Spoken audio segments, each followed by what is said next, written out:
Assalamualaikum warahmatullahi wabarakatuh. Waalaikumsalam. Waalaikumsalam warahmatullahi wabarakatuh. Kami di sini anggota kelompok yang beranggotakan ikhtiar dengan NIM 065, Orya 014124, Muhammad 0127, Imam 076, Daniel 093 ingin mempresentasikan beberapa materi yang diberikan atau yang telah dikerjakan, yaitu Project Charter, Analisis SWOT, WBS, Gantt chart, tabel perencanaan biaya.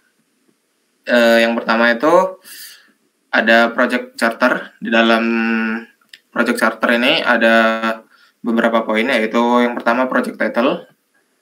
Project Title adalah judulnya. Jadinya di sini kami mengambil judul Sistem Pengelolaan Keuangan Pribadi untuk Mahasiswa.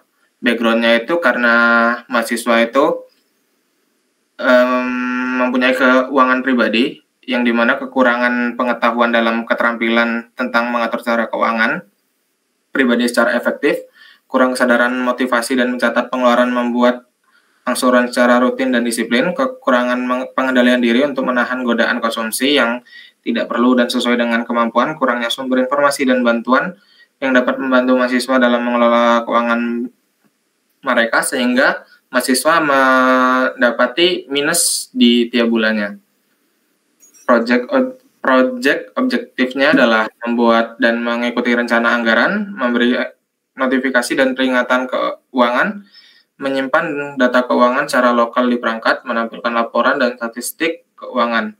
Sponsornya sendiri yaitu kliennya adalah mahasiswa dan komunitas mahasiswa. Sukses kriterianya adalah aplikasi seluler dapat ditampilkan dengan menarik dan mudah dipahami, dapat mengelola data keuangan dengan akurat dan cepat. Setelah itu meningkatkan kesejahteraan dan kedisiplinan keuangan mahasiswa dan dapat beroperasi tanpa koneksi atau layanan eksternal. Untuk waktu pengerjaannya sendiri adalah semester depan, yaitu semester 6, dimulai Maret 2024 dan diusahakan finish Juli 2024 atau sebelumnya. Dalam pembagian job desk-nya sendiri ada beberapa, yaitu project manajernya adalah ikhtiar, sistem analisis adalah Orya, data analisis adalah Muhammad, programmer adalah Imamuddin, tester adalah Daniel. Kliennya sendiri adalah mahasiswa. Stakeholders-nya adalah klien atau mahasiswa sebagai final dari yang mencoba, teman sekelas adalah yang menilai juga untuk membantu penilaian, dan tim proyek yaitu kami. Estimasi biayanya yaitu 6.500.000 dalam waktu kurun 6 bulan tersebut. Key deliverables ada beberapa poin, yaitu spesifikasi kebutuhan, dokumen yang menjelaskan fitur-fitur fungsi aplikasi seluler, prototipe desain yaitu gambaran yang menunjukkan tampilan dan alur aplikasi seluler. Aplikasi selulernya sendiri yaitu berisi tentang file yang dapat diinstal dan digunakan di perangkat seluler. Dokumentasinya ini untuk menjelaskan cara penggunaannya dan memelihara ada aplikasi seluler. Ini ditujukan kepada klien, yaitu mahasiswa. Tujuannya sendiri yaitu untuk membuat sebuah aplikasi seluler yang dapat membantu mahasiswa mengatur keuangan pribadi dengan mudah dan hemat. Itu adalah garis besarnya dari tujuan ini, yang kemudian dibagi menjadi beberapa tujuan seperti meningkatkan pengetahuan dan keterampilan mahasiswa tentang cara mengatur keuangan pribadi yang efektif dan efisien, dan lain-lain. Ini analisisnya ada beberapa, yaitu analisis kebutuhan pengguna, aplikasi yang ditujukan untuk mahasiswa yang ingin mengatur keuangan pribadi mereka dengan mudah dan efektif. Kebutuhannya ini dengan contoh mampu membuat anggaran keuangan berdasarkan sumber pendapatan dan jenis pengeluaran, mampu melacak pengeluaran dan pendapatan secara berkala dan melihat laporan keuangan secara visual, dan lain-lain. Kemudian ada analisis kebutuhan sistem, yang ini merupakan aplikasi mobile yang dapat dijalankan dengan sistem operasi Android. Kebutuhan sistem meliputi UI yang digunakan, interaktif dan menarik, Kemudian ada fitur untuk membuat anggaran, melacak pengeluaran dan pendapatan, menampilkan laporan keuangan, menabung dan berinvestasi, dan mendapatkan tips dan saran. Kemudian ada lagi analisis kebutuhan data. Ini membutuhkan data yang berkaitan dengan keuangan pribadi pengguna seperti data pendapatan, data pengeluaran, data tabungan, data tips, dan saran.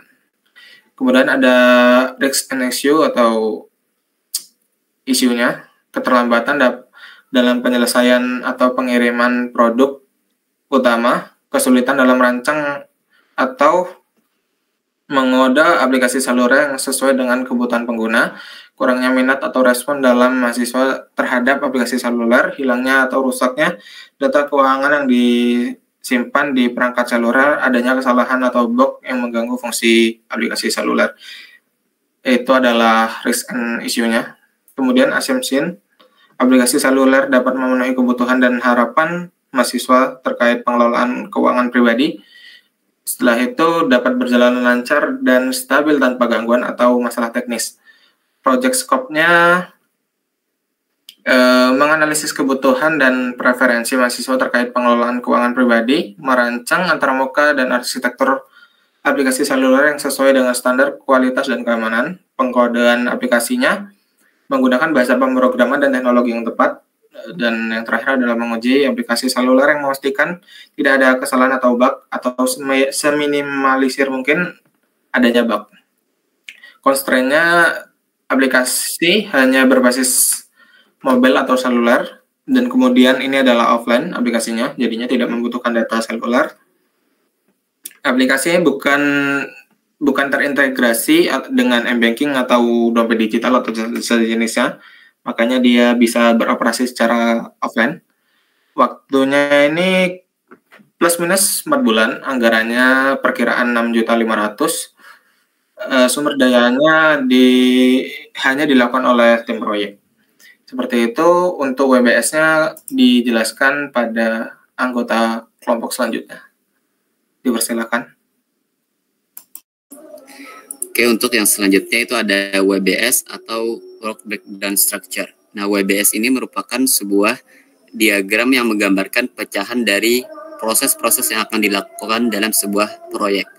Nah, untuk proyek kami, di sini kami membuat WBS-nya dengan pecahan sebagaimana berikut, yakni ada 4. Yang pertama itu perencanaan dan inisialisasi proyek, kemudian ada project charter, eksekusi dan kontrol, dan yang terakhir itu adalah penutupan proyek. Nah, di setiap subproses ini nanti dia akan melakukan job-job sebagaimana berikut.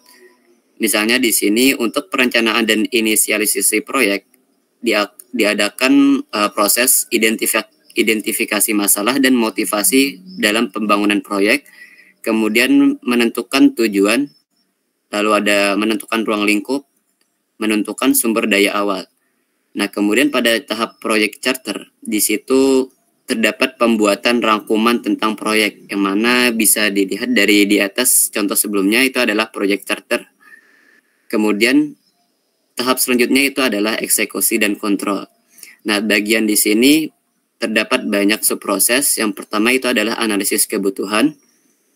Kemudian itu ada desain. Nah, dan desain di sini terdiri dari mendesain kerangka fungsional dan non-fungsional, kemudian mendesain terkait tampilan dan antarmuka atau UI UX-nya.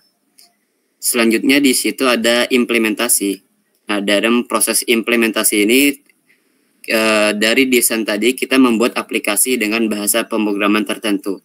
Kemudian beserta juga selanjutnya pada saat membuat aplikasi dibuat juga dokumentasi terkait cara penggunaan. Nah, setelah implementasi, maka tahap selanjutnya adalah testing, di mana testing ini akan dilakukan baik internal, yaitu pengetesan aplikasi, kemudian eksternal, berupa rilis aplikasi versi beta atau versi yang belum secara ofisial. Kemudian di testing ini juga ada proses untuk feedback atau umpan balik dari revisi-revisi yang perlu dilakukan jikalau ada bug. Kemudian selanjutnya adalah perilisan aplikasi, di mana ini adalah tahap selanjutnya dari testing ketika aplikasi sudah mulai komplit dan juga sesuai. Kemudian juga dikaitkan juga dengan feedback agar user bisa memberi masukan terkait aplikasi. Nah, yang terakhir itu adalah penutupan proyek, yang mana di sini akan dilakukan proses evaluasi terhadap proyek yang sedang dilakukan.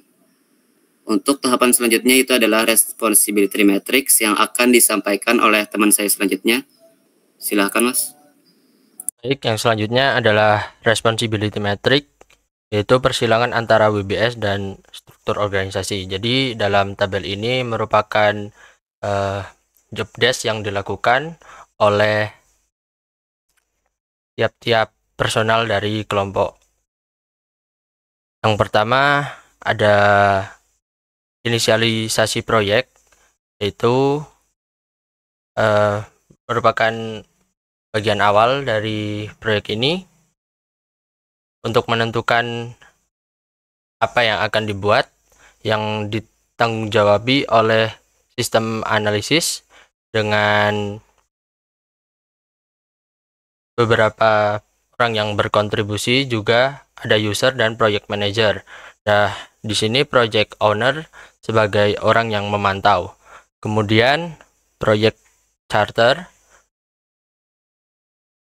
ditanggung-jawabi oleh sistem analis juga dan dikontribusikan oleh user dan juga project manager.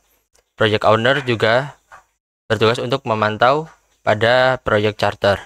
Kemudian pada bagian analisis kebutuhan ditanggung-jawabi oleh data analis dan juga dipantau oleh project owner. Kemudian pada bagian desain ditanggung-jawabi oleh data analis dengan kontribusi oleh user dan juga sistem analis. Project owner juga melakukan pemantauan pada bagian ini. Kemudian implementasi dilakukan oleh programmer dengan data analis sebagai kontributor. Kemudian pada bagian testing ditanggung-jawabi oleh tester dan juga dikontribusikan oleh programmer. Kemudian pada bagian perilisan aplikasi, project manager bertanggung jawab pada bagian ini dengan kontributornya data analis dan programmer. Kemudian dipantau oleh project owner. Pada bagian evaluasi, programmer bertanggung jawab pada bagian ini dengan kontributornya project manager dan juga tester. Untuk bagian selanjutnya adalah bagian Gantt chart yang akan dijelaskan oleh anggota selanjutnya. Silakan, Mas. Ya, baik, untuk bagian Gantt chart ini kan menggambarkan jadwal atau timeline untuk membagi beberapa proyek bab ke dalam beberapa bagian gitu. Untuk bab pertama itu ada analisis kebutuhan. Nah, di analisis kebutuhan ini terdapat beberapa subbab, yakni survei atau wawancara dengan mahasiswa. Kemudian ada daftar kebutuhan fungsional dan non-fungsional. Kemudian ada skenario penggunaan sistem. Kemudian spesifikasi kebutuhan perangkat lunak. Kemudian di bab kedua ada perancangan sistem. Dalam perancangan sistem ini ada rancangan antarmuka sistem, kemudian rancangan arsitektur sistematisasi, ada pemilihan bahasa pemrograman, framework, dan library. Kemudian ada pengkodean, integrasi, dan konfigurasi sistem. Kemudian yang terakhir ada dokumentasi kode dan sistem. Kemudian pada bab 4 terdapat pengujian. Di pengujian ini ada beberapa subbab, ada pengujian fungsional dan non-fungsional, kemudian pengujian keamanan dan performa, kemudian ada pengujian kompatibilitas dan usability. Yang terakhir ada bab peluncuran. Di bab peluncuran ini terdapat pendaftaran dan publikasi aplikasi melalui Google Drive, kemudian ada promosi dan sosialisasi aplikasi, dan yang terakhir itu ada pemantauan dan pemeliharaan pada aplikasi. Project ini memiliki durasi sekitar 132 hari, start dari Maret tanggal 4 tahun 2024 sampai dengan 14 Juli 2024. Kemudian berikut adalah timeline-nya di bawah ini. Untuk yang pertama pada analisis kebutuhan, kita perkiraan durasi yang dibutuhkan itu sekitar 15 hari, start dari 4 Maret 2024 sampai 18 Maret 2024. Kemudian bab perancangan sistem yang kedua juga 15 hari, start dari 19 Maret sampai 2 April.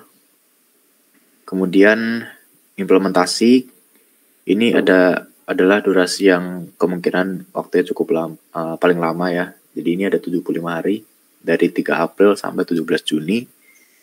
Kemudian pengujian 15 hari dari 18 Juni sampai 2 Juli. Kemudian peluncuran dari 12 hari durasi dari 3 Juli sampai 14 Juli. Sekian dari saya. Baik. Selanjutnya adalah analisis SWOT. Di sini ada strength atau kekuatan dari proyek kami, yaitu ada antarmuka yang ramah pengguna, itu yang mudah dipahami dan digunakan meningkatkan daya tarik sistem bagi pengguna, khususnya mahasiswa. Kemudian ada pendidikan keuangan, menyediakan konten edukasi dan panduan pengelolaan keuangan pribadi dapat membantu mahasiswa meningkatkan pemahaman mereka tentang keuangan. Kemudian ada kustomisasi anggaran, kemampuan untuk menyesuaikan kategori anggaran dan menetapkan tujuan keuangan personal, memberikan fleksibilitas kepada pengguna. Kemudian ada weaknesses atau kelemahannya. Yang pertama itu potensi masalah teknis, ketergantungan pada teknologi menyeratkan risiko masalah teknis seperti gangguan sistem atau waktu tidak aktif yang dapat mengganggu pengalaman pengguna. Yang kedua ada integrasi terbatas. Jika sistem tidak dapat diintegrasi dengan baik dengan layanan perbankan atau platform keuangan lainnya, pengguna mungkin kesulitan memanfaatkan seluruh potensi sistem. Yang ketiga ada keterbatasan fitur, kelebihan fungsionalitas atau kurangnya fitur kunci dapat membuat sistem kurang memadai untuk kebutuhan pengelolaan keuangan mahasiswa. Selanjutnya ada opportunities atau peluang, yaitu kerjasama dengan perguruan tinggi, kerjasama dengan institusi pendidikan dapat memungkinkan integrasi sistem ke dalam kurikulum, meningkatkan visibilitas dan adopsi di kalangan mahasiswa. Kemudian ada pengembangan aplikasi seluler. Mengembangkan aplikasi seluler dapat meningkatkan aksesibilitas dan memenuhi kebutuhan mahasiswa yang lebih suka menggunakan perangkat seluler. Kemudian ada kolaborasi dengan intuisi keuangan, menjalin kerjasama dengan bank atau lembaga keuangan dapat meningkatkan kemampuan sistem dalam mengelola transaksi keuangan langsung. Kemudian ada threats atau ancaman, yaitu ada persaingan dari sistem lain, persaingan dari platform atau aplikasi pengelolaan keuangan pribadi yang sudah mapan dapat menjadi tantangan besar dalam memenangkan pengguna baru. Kekhawatiran keamanan, kecemasan tentang keamanan data keuangan dapat mengurangi kepercayaan pengguna terhadap sistem, khususnya jika terjadi pelanggaran keamanan. Kemudian ada perubahan regulasi keuangan. Perubahan aturan dan regulasi keuangan dapat memerlukan penyesuaian sistem untuk tetap mematuhi standar dan kebijakan yang berlaku. Selanjutnya ada tabel rencana pembiayaan. Di sini ada 3 kolom, yaitu sumber biaya, perkiraan jumlah, dan penggunaan dana. Yang pertama itu ada investasi awal dengan perkiraan jumlahnya, dananya mungkin sekitar 3 juta rupiah dan dipakai untuk pengembangan perangkat lunak, listeran antarmuka pengguna, pengujian dan debugging, pemasaran dan promosi, dan pelatihan pengguna. Kedua ada pembiayaan dari investor sebesar 1 juta rupiah, yaitu sebagai pengembangan fitur tambahan, peningkatan keamanan sistem, pemeliharaan dan dukungan teknis, pengembangan aplikasi seluler. Ketiga ada pendapatan dari pengguna, yaitu 1 juta rupiah, yaitu penggunaannya sebagai penjualan lisensi atau berlangganan, pembelian tiket premium, penghasilan dari iklan jika ada. Kemudian yang keempat ada kemitraan dengan institusi pendidikan sebesar 1 juta rupiah, integrasi di sistem dengan kurikulum, penyelenggaraan lokakarya atau seminar, pengembangan konten pendidikan keuangan. Terakhir ada sumber pembiayaan lainnya sebesar 500.000, diversifikasi sumber pendapatan, cadangan dana darurat, atau yang terakhir adalah yang pembayaran utang jika ada. Mungkin itu penjelasan dari saya. Selanjutnya akan dijelaskan oleh anggota kami.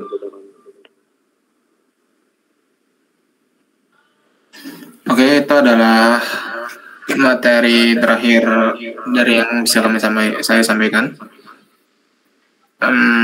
Kurang lebihnya mohon maaf. Atas tim ini saya mohon maaf dan terima kasih. Assalamualaikum warahmatullahi wabarakatuh.